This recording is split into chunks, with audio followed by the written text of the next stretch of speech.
वैसे तो हम सभी समाज में रहते हैं, हम अपने आस पड़ोस को भी भली भांति जानते हैं। हमसे ज्यादा कोई हमारे आस पड़ोस के बारे नहीं बता पाएगा जितना कि हम। आज भी समाज में लड़कों को लड़कियों से ज्यादा प्यार ही मिलता है और उनकी परवरिश भी अलग ही तरीके से होती है, चाहे वह खान पान हो या कपड़े हो। और लड़कों को ही माता पिता अपने बुढ़ापे का सहारा और संपत्ति का मालिक भी समझते हैं। लड़कों को हद से भी ज्यादा प्यार दिया जाता है, जबकि लड़के कई बार उस प्यार का नाजायज फायदा भी उठाते हैं, जिसके कारण माता पिता को भी शर्मिंदा होना पड़ता है। अगर हम लड़कों को भी लड़कियों की ही तरह रखें व वैसे ही समझाएं, तो शायद कुछ समाज में बदलाव हो सकता है। वैसे ही एक घटना मैं आप सभी के साथ शेयर करना चाहता हूं। ये बात पड़ोस में रहने वाले एक परिवार की है, जिसमें 5 सदस्य रहते हैं, जिसमें 2 पति पत्नी व 3 बच्चे हैं, जिनमें से 2 लड़कियां व 1 लड़का शामिल है। लड़कियों की शादी हो चुकी है और लड़का अभी 12वीं क्लास में पढ़ता है। लड़के को शुरुआत से ही माता पिता बहुत लाड प्यार से रखते, वो उसकी हर जिद को भी पूरी करते थे। अब जैसे ही उसकी बहनों की शादी हुई, तो वह लड़का घर में अकेला होने के कारण माता पिता उसे और भी बहुत लाड प्यार करने लगे। लेकिन इसके विपरीत लड़के ने माता पिता को गालियां देकर बोलना व अपनी माता को तो मारना पिटना अपना एक खेल सा बना लिया है। और अगर कोई दूसरा बीच में उनके झगड़े को सुलझाने की कोशिश करता है, तो वह लड़का उसे अपने परिवार का झगड़ा बताकर बाहर कर देता है।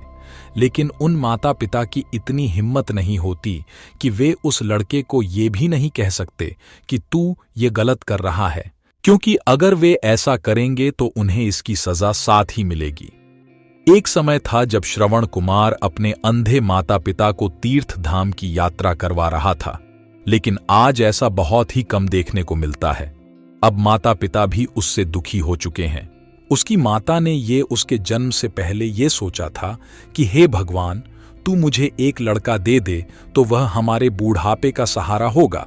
पर अब वही माता कह रही है कि हमें तो इसका दुख हो गया है, इससे अच्छा भगवान हम दोनों पति पत्नी को उठा लें तो हम धन्य हो जाएं। और अब तो जब भी झगड़ा होता है तो पड़ोस वाले भी उनका मजाक बनाने लग गए हैं। वे कहते हैं कि ये तुम्हारे पिछले कर्मों का फल है जो तुम्हें अब मिल रहा है। एक बार मैंने भी उनके झगड़े में उसके माता पिता का उससे बीच बचाव किया, जिसके कारण मुझे भी सुनने को मिली। फिर मैंने उस लड़के को काफी समझाने की कोशिश की, पर वह नहीं माना और ये कहने लगा कि ये हमारे घर का मामला है, आगे से कभी हमारे बीच मत आना। अब जब उनका झगड़ा होता है तो मैं तो यही कहता हूं कि ये उन माता पिता के लाड़ प्यार का फायदा इस प्रकार उठा रहा है, जिसके कारण उन्हें ये सब झेलना पड़ रहा है। ये सभी कुछ हम अपने समाज में हर रोज कहीं पर तो टीवी, रेडियो, न्यूज़पेपर में पढ़ते व देखते हैं, लेकिन कोई भी ये नहीं सोचता है कि वे बेचारे माता पिता के दिल पर भी क्या गुजरती होगी, कि उनका दुख दर्द बांटने वाला कोई नहीं है। और अगर वे माता पिता कहीं बाहर किसी के साथ अपना दुख दर्द बांट भी ले तो उन्हें कई बार इसका खामियाजा भुगतना पड़ता है, जिसके कारण उन्हें घर से बाहर तक निकाल दिया जाता है। और ऐसे लाखों माता पिता आज वृद्धा आश्रम में अपना जीवन जीने को मजबूर है।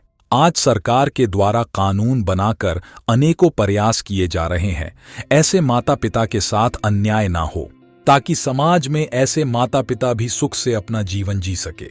और माता पिता को भी चाहिए वे अपनी संतान को बराबर प्यार दे। कितने लोग अपने माता पिता से प्यार करते हैं? कमेंट करके जरूर बताएं।